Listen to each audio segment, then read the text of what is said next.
মূল কথা হচ্ছে যে এসআইআর ছাড়া নির্বাচনটা হোক, হতেই পারে, এটাই হচ্ছে আপনাদের হতেই পারে। এই খসড়া তালিকা যেটা প্রকাশ হয়েছে তার উপরে নির্বাচনটা হোক।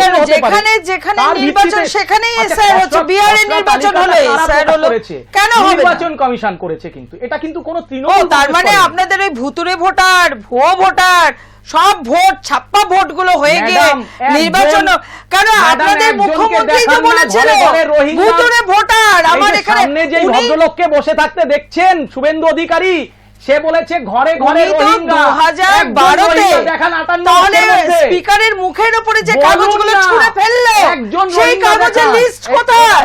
সেই কাগজের লিস্টগুলো দিন। উনি তো প্রথম, উনাকে দেখেই তো শিখেছে সবাই যে সত্যিকারে এসআইআর হওয়া দরকার। উনি তো প্রথম বলেছে অনুপ্রবেশকারী এখানে ছাপ্পা ভোট সিপিএম এর হলে সেই ভোটারগুলো বৈধ ভোটার হয়ে গেল। আচ্ছা, কিন্তু বিকাশ আজকেও বলেছেন শুভেন্দু অধিকারী যে অনুপ্রবেশকারীদেরই সার্টিফিকেট দেওয়া হচ্ছে সরকারের তরফ থেকে, এবং সেই সার্টিফিকেট গুলো এই এআই এনেবলড সফটওয়্যার যেটা নির্বাচন কমিশন ব্যবহার করছে সেই সফটওয়্যারে রিজেক্ট। দেখুন, আমি চ্যালেঞ্জ করছি শুভেন্দু অধিকারী, নির্বাচন কমিশন যে কোনো অটোনমাস বডি বা কোনো বিরোধী রাজনৈতিক দল যারা এই অভিযোগ করছে, কোনো একটা এক্সাম্পল সামনে রাখুক।